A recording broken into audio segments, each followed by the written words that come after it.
साथ स्टूडियो में हैं doctor Vikas Dua and doctor Mansi Sachdeva, additional director and HOD paediatric haematology, oncology and bone marrow transplant. So let's welcome them. So welcome to our show. Namaskar. नमस्कार. Before moving forward, let's have a brief introduction of Dr. Vikas Dua. So Dr. Vikas Dua is one of the best pediatric hematology oncologists and bone marrow transplant specialists of our country. He has formerly worked at Sir Ganga Ram Hospital, NUH, National University Hospital, Singapore, and Artemis Hospital, and has been heading the Department of Pediatric Hematology, Oncology and Bone Marrow Transplant at Fortis Memorial Research Institute since 2016. So also, let's have a small introduction of Dr. Mansi Sachdev. Dr. Mansi Sachdev is a pediatric hematology oncologist and bone marrow transplant physician attached with Fortis Memorial Research Institute, Gurgaon. She's been in Fortis for last 2.5 years and has done her pediatric hematology, oncology and transplant training from USA from one of the leading hospital in the world that called St. Jude's Children's Hospital in Memphis. She has won many international national awards and has been an assert to pediatric hematology oncology team of Fortis Hospital, Gurgaon. चलिए आगे बढ़ते हैं और अब बात करते हैं doctor Mansi and doctor विकास जी से. हमने अपने ऑडियंस को बताया कि आप लोग पीडियाट्रिक हैं, हेमाटो ऑन्कोलॉजिस्ट पीडियाट्रिक हैं. So there is many thing which we talk about child, बच्चे, तो बहुत सारी चीजें माइंड में आते हैं. सर्दी, जुकाम, बुखार, इन सब चीजों के बारे में हर किसी को पता होता है, कंसर्न भी रहते हैं. लेकिन तो word is hemato oncologist. What does that mean? So अगर हम बात करें पीडियाट्रिक हेमेटोलॉजी ऑन्कोलॉजी की, तो मैं और डॉक्टर मानसी सचदेव हम दोनों बच्चों के ब्लड की प्रॉब्लम्स, बच्चों के कैंसर और बच्चों का बोन मैरो ट्रांसप्लांट करते हैं. तो कहने का मतलब ये है, एक दिन की उम्र से लेकर 18 साल तक की उम्र के बच्चे को किसी भी तरह की ब्लड से रिलेटेड प्रॉब्लम हो, वो कैंसर नहीं, ब्लड से रिलेटेड प्रॉब्लम हो, उसका हीमोग्लोबिन कम हो, उसके बारे में डिटेल में हम चर्चा करेंगे. हीमोग्लोबिन ज़्यादा हो, उसके वाइट सेल्स कम हो, वाइट सेल ज़्यादा हो, उसकी पीली कोशिका होती है, प्लेटलेट्स कम ज़्यादा हो, या उसको कोई और प्रकार का, किसी भी प्रकार का कैंसर हो, या उस बच्चे को बोन मैरो ट्रांसप्लांट की आवश्यकता हो, तो वो बच्चा एक पीडियाट्रिक हिमैटो ऑन्कोलॉजिस्ट के पास जाता है. ओके. तो डॉक्टर मानसी, मैं आपसे जानना चाहूंगी कि जैसा सर ने बताया, एक दिन का बच्चा है, उससे लेके 18 साल तक है या उससे भी ऊपर के लोगों के अंदर ये बीमारी आ सकती है. ब्लड में बहुत सारे इश्यूज आते हैं.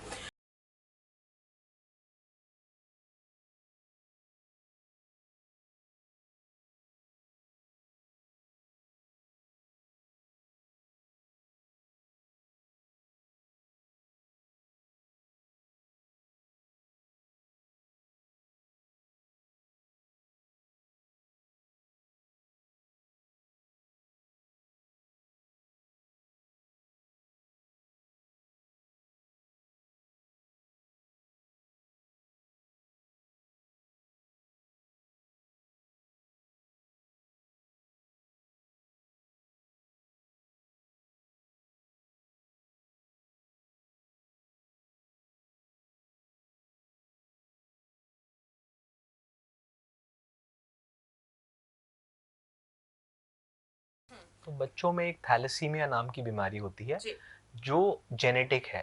उसमें बच्चे को 6 महीने की उम्र से ब्लड मिलता है, तो उसमें माँ बाप को अंदर जीन्स होती हैं, बट वो उनको मैनिफेस्टेशन नहीं होती, उनको डिजीज नहीं होता. तो 2 कैरियर्स का विवाह हो जाए तो उनको थैलेसीमिया हो सकता है. तो ये एक बीमारी की बात हुई. इस तरह से बच्चों में जो मोस्ट कॉमन कैंसर है वो ब्लड कैंसर है. उस ब्लड कैंसर का कोई कारण नहीं है, पर वो जेनेटिक नहीं है. तो ये एक धारणा गलत है कि बच्चों में कैंसर जेनेटिक है. ये धारणा गलत हमें अपने दिमाग से निकालनी चाहिए. ओके. तो कैंसर, अगर हम बात करें, हम बहुत टाइम अगर पहले जाए तो कैंसर के बारे में इतना नहीं सुनते थे. धीरे धीरे हम कैंसर के बारे में हमने जानना शुरू किया. बट स्टिल अभी भी ये कहा जाता है कि ये एक एज के बाद होता है लोगों के अंदर.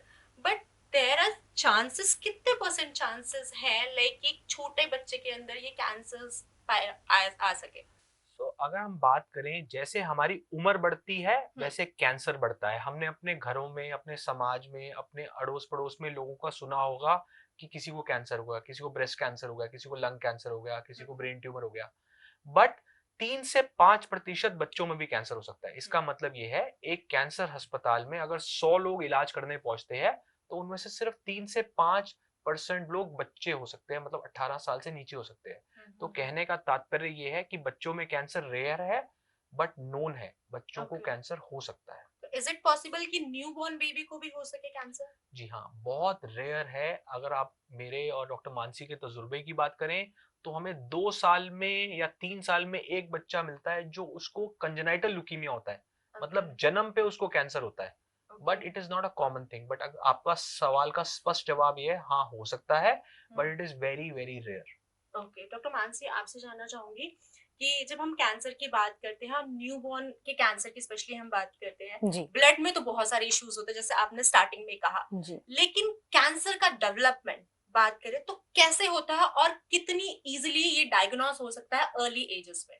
जी जो कैंसर का डायग्नोसिस होता है वो एक तो जितना जल्दी हो उतना अच्छा, और दूसरा ये कि अगर आप किसी ऐसे स्पेशलिस्ट के पास जाएंगे, जैसे बच्चों जब कोई बच्चा है और उसको कोई फीवर चल रहा है या कोई परेशानी है, तो जैसे आप हमेशा पीडियाट्रिशियन के पास ही जाते हैं जो आपके नॉन पीडियाट्रिशियन होंगे, वैसे ही लोगों को ये भी समझना है कि बच्चे को कोई भी ब्लड से रिलेटेड या कैंसर की परेशानी है तो उसको एक पीडियाट्रिक हिमेटोलॉजिस्ट ऑन्कोलॉजिस्ट के पास ही जाना चाहिए। क्यों? क्योंकि वो जो डॉक्टर है वो पीडियाट्रिशियन तो है ही, उसके ऊपर उन्हें स्पेशलाइजेशन की हुई है कि वो ऐसे बच्चों को देख पाए और उनका ट्रीटमेंट कर पाए। तो आपका पहला जो क्वेश्चन था कि डायग्नोसिस कितना आसान है या कितना मुश्किल है, तो जो इसके साइंस और सिम्टम्स होते हैं, जैसे हम अगर ऐसे एक एक करके बात करें तो सबसे पहला चीज ये है कि सबसे कॉमन जो कैंसर होता है बच्चों में होता है ब्लड का कैंसर, जिसको लुकीमिया बोलते हैं टेक्निकल भाषा में, but blood cancer is the most common cancer in children. तो उसके जो साइंस और सिम्टम्स होते हैं वो बहुत ही वेग से होते हैं, बहुत ही कोई स्पेसिफिक चीज नहीं होती। जैसे बुखार आ रहा है किसी बच्चे को, बहुत टाइम हो गया, या बच्चे को चलने में दिक्कत हो रही है, पैरों में दर्द हो रही है, जोड़ों में दर्द हो रही है, या फिर वो पीला पड़ गया है, जैसे हीमोग्लोबिन कम हो गया है, या फिर उसको निशान या धब्बे आ रहे हैं जिसको नील बोलते हैं, जब प्लेटलेट कम हो जाते हैं, ब्लीडिंग हो जाती है। तो ये सब लक्षण जो हैं वो ब्लड कैंसर के हो सकते हैं। तो ये सब लक्षण अगर बहुत टाइम तक चल रहे हैं तो डेफिनेटली अपने पीडियाट्रिशियन के पास जाएं, और सिर्फ एक सीबीसी जो हम कंप्लीट ब्लड काउंट कहते हैं, वो सिंपल एक ब्लड टेस्ट है, उसी से हमें मेजॉरिटी ऑफ द पेशेंट्स में पता चल जाता है क्या ये लक्षण ब्लड कैंसर के हैं या नहीं। और वैसे ही अगर हम ऐसे बात करें कि जो सबसे ये तो हमने सबसे कॉमन कैंसर की बात करी बच्चों में, पर जो सेकंड मोस्ट कॉमन कैंसर है वो है ब्रेन का कैंसर या ब्रेन ट्यूमर। तो उसमें अगर बच्चा ये बता रहा है आपको बार बार की हेडेक है, या फिर उल्टियां हो रही हैं, 1-2 दिन नहीं, 5-7 दिन 10 दिन, ऑलमोस्ट महीना हो गया है कि बच्चे को बीच बीच में सुबह उठते ही उल्टी हो जा रही है और सर में दर्द बता रहा है बच्चा, या फिर चलने में दिक्कत हो रही है, या फिर दिखाई देने में दिक्कत हो रही है, तो फिर ये लक्षण हो सकते हैं एक ब्रेन ट्यूमर के। तो इन a nutshell I would say कि ये सारे जो साइंस और सिम्टम्स हैं ये हैं तो बहुत वेग, पर अगर किसी को इस बारे में पता हो तो इतनी ही जल्दी उसका डायग्नोसिस हो सकता है। ब्रेन ट्यूमर का एक सीटी स्कैन या एमआरआई करके पता चल सकता है। तो सिंपल सी अगर हम बात करें, डॉक्टर मानसी ने 2 बातों पे स्ट्रेस दिया जो हमारे व्यूअर्स को सबको समझना चाहिए कि बच्चों में कैंसर हो सकता है, कॉमन नहीं है। जो most common cancer blood cancer है, ब्लड कैंसर के सिम्टम्स वेग जो बताए, तो इनमें से अगर हम मोटी मोटी बात समझें कि अगर किसी को पीला पड़ गया बच्चा, उसकी लाल कोशिका हीमोग्लोबिन कम हो गया, तो हीमोग्लोबिन कम होने का हमारे समाज में हम समझते हैं कि आयरन की कमी हो गई, विटामिन B12 की कमी हो गई, आयरन सप्लीमेंट पिला देते हैं, दवाई दे देते हैं। बट हर कारण आयरन की कमी से जुड़ा नहीं होता, हर लो हीमोग्लोबिन। तो अगर हमारा हीमोग्लोबिन कम है, हम डॉक्टर से मिले, अपने पीडियाट्रिशियन से मिले, हमारा पीडियाट्रिशियन हमें गाइड कर देगा। और हमें लगता है कि हमारा हीमोग्लोबिन बहुत कम है हमारे बच्चे का, तो सीधा ही एक सुपर स्पेशलिस्ट पीडियाट्रिक हेमेटोलॉजिस्ट से मिले। इसी तरह से हमें सुनने में बड़ा अटपटा लगा कि बच्चों में ब्रेन कैंसर, बट ये बहुत इंपॉर्टेंट है जानना कि बच्चों में second most common type of cancer is brain tumour. बच्चों में कैंसर कम है बट जो होता है उसमें second most common brain tumour है, इंक्लूडिंग न्यूबॉर्न। इन जनरल हम बात कर रहे हैं डे 1 ऑफ लाइफ से 18 साल तक की कि cancer second most common brain tumour है। तो किसी बच्चे को सर दर्द हो जा रहा है, उसको उल्टियां सुबह उठ के हो जा रही है, हमें लगता है, माँ बाप को लगता है सुबह अर्ली मॉर्निंग वॉमिटिंग है, अर्ली मॉर्निंग हेडेक है तो शायद बच्चा स्कूल नहीं जाना चाहता, शायद उसको वॉमिटिंग इसलिए है कि हम उसको दूध सुबह फोर्स करते हैं, वो दूध है। तो इन छोटी चीजों को हमें निग्लेक्ट नहीं करना चाहिए। अगर ये चीजें कंट्रोल नहीं हो रही, 5-10 दिन हो गए, हेडेक चल रहा है, वॉमिटिंग सुबह उठते ही वो एक वॉमिटिंग कर रहा है बच्चा, वो ठीक नहीं हो रही, तो हमें उसको सही डॉक्टर को दिखा के, एक हो सकता है हमें सीटी स्कैन कराना पड़े, जिससे हमें एक आइडिया लग जाएगा कि क्या ये है। तो आज जो हम ये बात कर रहे हैं, ये डराने के लिए या एक दहशत पैदा करने के लिए नहीं, बट हमें जागरूकता बढ़ाने के लिए ये चीजें समझनी जरूरी है। और समय रहते अगर पता लगता है तो इसका इलाज हो सकता है। बिल्कुल, जो पहली बात डॉक्टर मानसी ने बोली, आप जितनी जल्दी डायग्नोसिस बनाएंगे उतना आपका क्यूर रेट बढ़ जाएगा। जितनी जल्दी बीमारी पकड़ी जाए, हम अपने घरों में, परिवार में, रिश्तेदारी में सुनते हैं कि इसको स्टेज 4 का कैंसर हो गया, तो लाइलाज हो गया। यहाँ पर हीमोग्लोबिन की आपने बात की थी, तो बच्चों में कितना होना चाहिए ये बता दीजिए, क्योंकि अच्छा। कार्ड में सबका मेंशन होता है, उसके बाद हम बहुत ही अच्छा सवाल है, बहुत ही अच्छा सवाल है। हम अपना कार्ड पढ़ते हैं, सीबीसी की वैल्यू पढ़ते हैं, तो उस वैल्यू में 12 से 16 अमूमन लिखा होता है नॉर्मल वैल्यू, पर बच्चों में हीमोग्लोबिन लो की परिभाषा अलग है। हमारा बच्चा 6 महीने से लेकर 6 साल तक का है, तो अगर उसका हीमोग्लोबिन 12 से कम है तो वो कम है, अगर उससे ऊपर है, 6 साल से ऊपर है, तो 11 से कम है तो कम है। तो किसी भी बच्चा, एक नटशेल की बात करें, जनरल बात करें, तो किसी भी बच्चे का अगर 11 ग्राम से हीमोग्लोबिन कम है तो वो कम है, बट हो सकता है वो लो हीमोग्लोबिन सिंपल आयरन की कमी से हो, जो ज्यादातर केसेस में होता है। बट अगर वो 11 का 8 हो गया, 7 हो गया, 6 हो गया, आपके डॉक्टर ने आयरन की सिरप दे दिया, महीने भर में आयरन से आपका हीमोग्लोबिन नहीं बढ़ा, इसका मतलब है खतरे की घंटी है, हेमेटोलॉजिस्ट से मिले। ब्लड कैंसर की बात करें। अच्छा, तो ब्लड कैंसर में कोई स्टेजेस नहीं होते। हमारा जो ब्लड है वो हमारे ऊपर पूरे शरीर में है, हमारे ब्रेन से लेकर हमारे टोस तक सारा ब्लड ही है। तो ब्लड कैंसर की कोई स्टेज नहीं होती, because blood is everywhere. Now ये बहुत डिफरेंट है, जैसे आपने सुना होगा कि अडल्ट्स में ब्रेस्ट कैंसर, प्रोस्टेट कैंसर, उनकी स्टेजेस होती है, स्टेज 1, 2, 3, 4। पर ब्लड कैंसर में कोई स्टेजिंग नहीं होती। बस ये होता है कि जितनी जल्दी पकड़ में आ जाए उतना अच्छा, ताकि उसका इलाज हम कर पाए, विच इज वेरी इंपॉर्टेंट। क्योंकि in this date and age जो आप ट्रीटमेंट की, जैसे हम अभी बात करेंगे, तो जो ट्रीटमेंट है, स्पेशली बच्चों के कैंसर की treatment is very good, the cure rates are very good. तो जितनी जल्दी डायग्नोज करेंगे उतनी ही जल्दी इलाज करेंगे, क्योंकि cure rates are very good. तो अवेयरनेस बहुत इंपॉर्टेंट है, यही हम बताना चाहते हैं कि जो पेरेंट्स है उनको भी अवेयरनेस की बहुत जरूरत है। तो क्योंकि जब अगर वो ऐसी चीजें देख रहे हैं और जल्द से जल्द अपने पीडियाट्रिशियन के पास चले जाएं और ऐसी चीजें पकड़ में आ जाएं, तो दैट नथिंग लाइक। इसमें हम एक छोटी सी चीज और ऐड करना चाहेंगे कि एक हिंदुस्तान में एक बीमारी है जिसका नाम है थैलेसीमिया।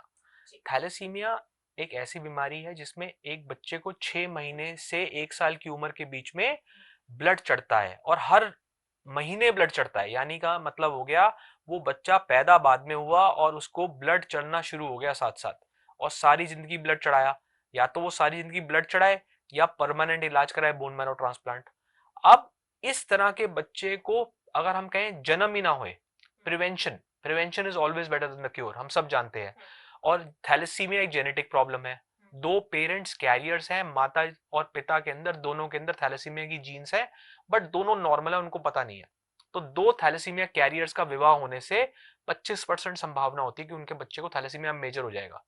तो आज के टाइम में हम लोग ये कहते हैं, हेमेटोलॉजिस्ट भी कहते हैं, और जागरूकता भी आ गई है कि हमें शादी से पहले या एटलीस्ट कंसेप्शन से पहले एक सिंपल टेस्ट, ब्लड टेस्ट जिसको कहते हैं HPLC, वो करवा लें। उस HPLC में पता लग जाएगा आपका थैलेसीमिया स्टेटस कैसा है। हम जिस समाज में हैं, हिंदुस्तान में हैं, हम ये मानते हैं हाँ शादी से पहले इस तरह की बात करें तो शायद उस युवक या युवती की शादी ना हो पाए। तो अगर हम लोग, ये जागरूकता है, तो कंसेप्शन से पहले अगर हम वो टेस्ट करा लें तो हमें पता लग जाएगा हमारे फादर और मदर, उसके जो मतलब बच्चे के पिता और माँ के अंदर थैलेसीमिया की जीन है या नहीं। अगर जीन है तो उसका ही पेट में ही आपका डिटेक्शन हो सकता है। जब बच्चा, जब फीटस होता है पेट में, तो आपको 10 वीक्स ऑफ प्रेगनेंसी में पता लग सकता है कि उसको थैलेसीमिया है या नहीं है। और अगर उनके अंदर एक के अंदर थैलेसीमिया की जीन है, दूसरे के अंदर नहीं है, तो कोई प्रॉब्लम नहीं है। अगर दोनों के अंदर नहीं है तो बेस्ट है। तो कहने का तात्पर्य यह है कि अगर 2 थैलेसीमिया कैरियर्स का विवाह हो जाता है, हम आज के समाज में किसी को विवाह करने से रोक नहीं सकते, बट एटलीस्ट 2 कैरियर्स का अगर पता लग जाता है तो 10 वीक्स ऑफ प्रेगनेंसी में पेट में हमें पता लग जाता है, क्योंकि 25% रिस्क होता है हर प्रेगनेंसी में। 25% रिस्क है, मतलब हर प्रेगनेंसी में 1/4 रिस्क है कि आपके बच्चे को थैलेसीमिया हो सकता है, अगर दो कैरियर्स का विवाह हो रहा है आपस में, तो नॉर्मल का नहीं, कैरियर का।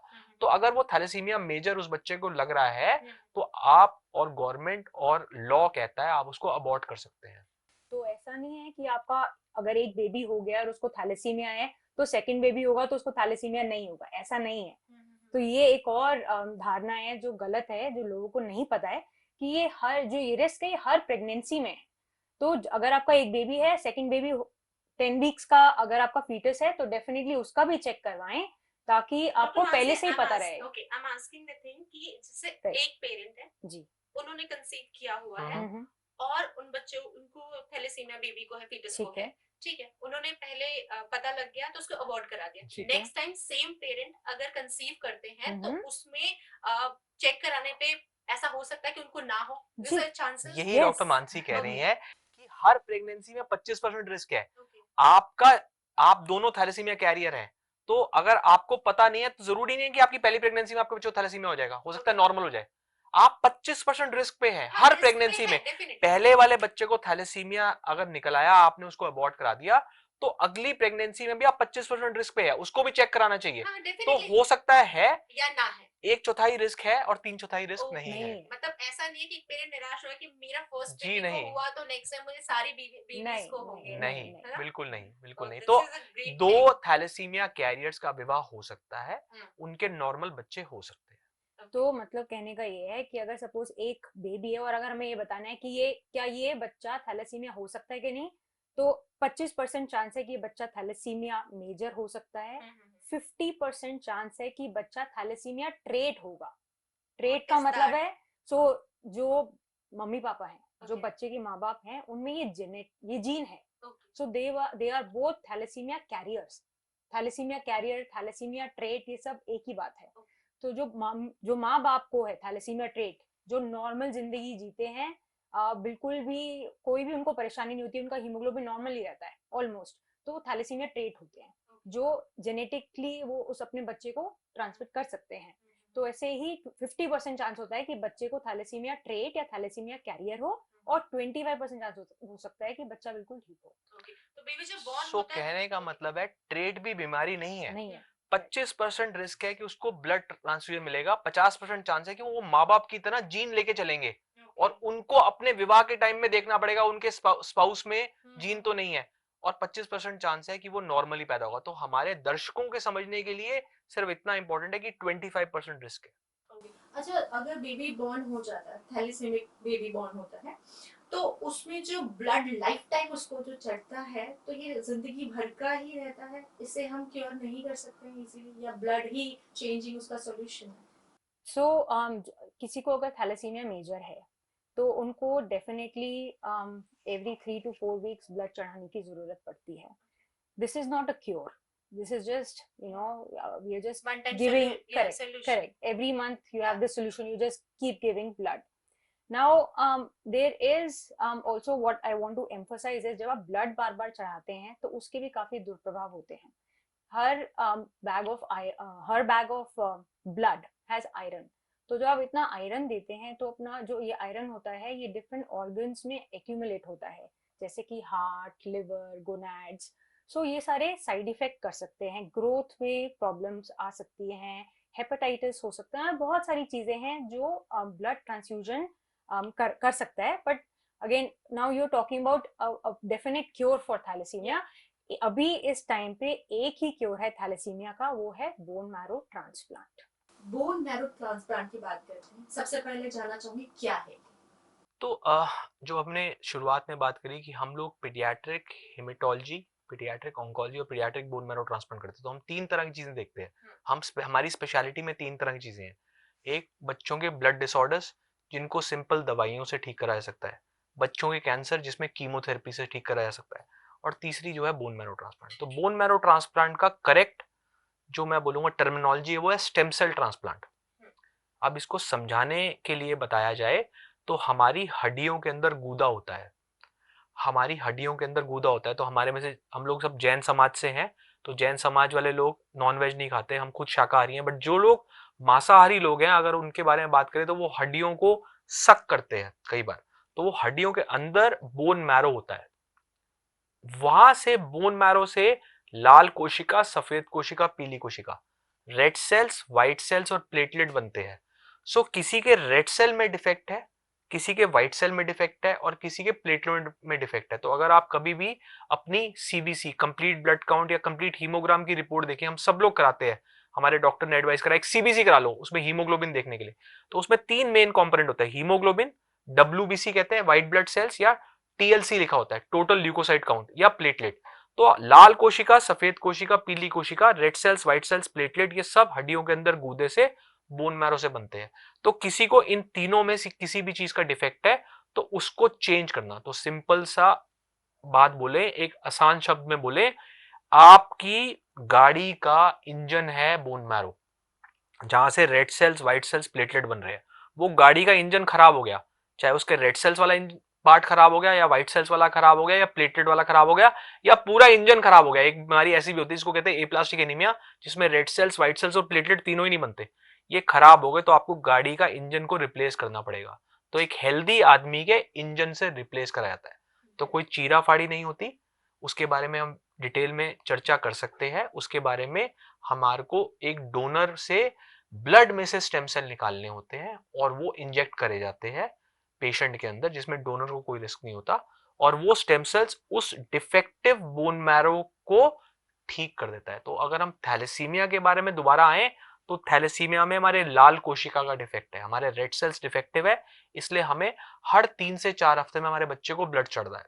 वो रेड सेल्स हमारे बोन मैरो से टूट जाते हैं, इनएफेक्टिव एरिथ्रोपोइसिस है, हमारे रेड सेल्स टूट जाते हैं। तो हमें बोन मैरो में उस रेड सेल की खराब फैक्ट्री को खत्म करके जला देना है, कुछ कीमोथेरेपी देके हम उसको बोन मैरो को खाली कर देते हैं और हेल्दी स्टेम सेल से रिप्लेस कर देते हैं और वो थैलेसीमिया ठीक हो जाता है।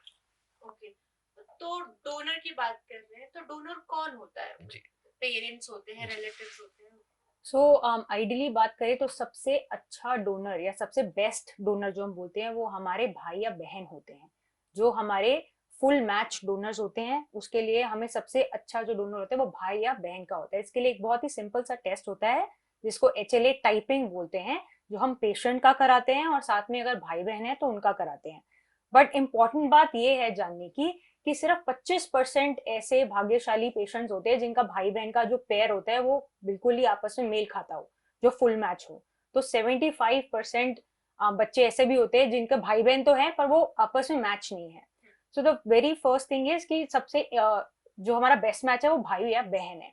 दूसरा, अगर हमारे पास भाई बहन नहीं है या भाई बहन मैच नहीं है तो एक और चीज होती है जिसको हम मैच अनरिलेटेड डोनर ट्रांसप्लांट बोलते हैं, जिसके लिए दुनिया भर में और हिंदुस्तान में रजिस्ट्रीज हैं जहां पे वॉलंटियर डोनर्स ने अपने HLA टाइपिंग करा के मतलब एक रजिस्ट्री बनाई हुई है कि we are ready to give our stem cells if somebody requires. तो जब हम पेशेंट का HLA टाइपिंग कराते हैं तो रजिस्ट्रीज में हम एक्चुअली डाल सकते हैं डेटाबेस में देखने के लिए या कोई मैच अनरिलेटेड डोनर पूरी दुनिया में क्या हमारे जैसा कोई बैठा है कि नहीं। इन केस वो भी नहीं है तो तीसरी बात होती है हाफ मैच ट्रांसप्लांट, जिसको हैप्लो आइडेंटिकल ट्रांसप्लांट बोलते हैं, जो हमारे माँ बाप, क्योंकि हमारी आधी जीन्स माँ से और आधी जीन्स पिता से आती हैं, तो हमारे घर में हमेशा एक हाफ मैच ट्रांसप्लांट के लिए एक डोनर हमारे लिए रेडी है। तो अगर हमारे पास भाई बहन का मैच नहीं है या अनरिलेटेड मैच नहीं है तो डेफिनेटली हाफ मैच ट्रांसप्लांट्स भी आजकल हो रहे हैं माँ बाप को लेके। हाफ मैच में सक्सेसफुल हो जाता है? आज के टाइम में हिंदुस्तान में हाफ मैच ट्रांसप्लांट के बहुत अच्छे सक्सेस रेट्स हैं, क्योंकि एक टाइम था जब इंडिया से बाहर लोगों को ट्रांसप्लांट कराने जाते थे। आज से हम बात करें 1981 में हिंदुस्तान में ट्रांसप्लांट किसी को पता ही नहीं था। तो 1981 में किसी को थैलेसीमिया होता था और वो अफोर्ड कर सकता था तो वो इटली चला जाता था। पिसारो एक जगह है जहां पर थैलेसीमिया के ट्रांसप्लांट होते थे इटली में। अब पिछले मैं कहूँ 20-25 साल से इंडिया में successful full match donor transplant हो रहे थे। उसके बाद अनरिलेटेड ट्रांसप्लांट सीखकर हम जैसे लोग आए और हमारे साथ और भी हेमेटोलॉजिस्ट बाहर से ट्रेनिंग लेकर आए, क्योंकि इंडिया में कोई फॉर्मल ट्रेनिंग नहीं है। तो फिर हमने अनरिलेटेड ट्रांसप्लांट करना सीखा और आज पिछले 5-6 साल से हम अनरिलेटेड के आगे बढ़ चुके हैं, हम हाफ मैच ट्रांसप्लांट कर रहे हैं। अगर हम जैसे हम अपनी टीम की बात करें तो मैं फुल मैच ट्रांसप्लांट और अनरिलेटेड ट्रांसप्लांट पे फोकस करता हूँ और doctor Mansi half match transplant में फोकस करती है, क्योंकि ये स्पेशली यूएस में सेंट जूड्स हॉस्पिटल में हाफ मैच ट्रांसप्लांट की ट्रेनिंग के लिए गई थी। तो इंडिया में हाफ मैच ट्रांसप्लांट के आउटकम काफी अच्छे हो गए हैं। थोड़ा सा मैं एक और विस्तार में इसी चीज को रिपीट करना चाहूंगा, क्योंकि डोनर्स को समझना, लोगों को समझना जरूरी है।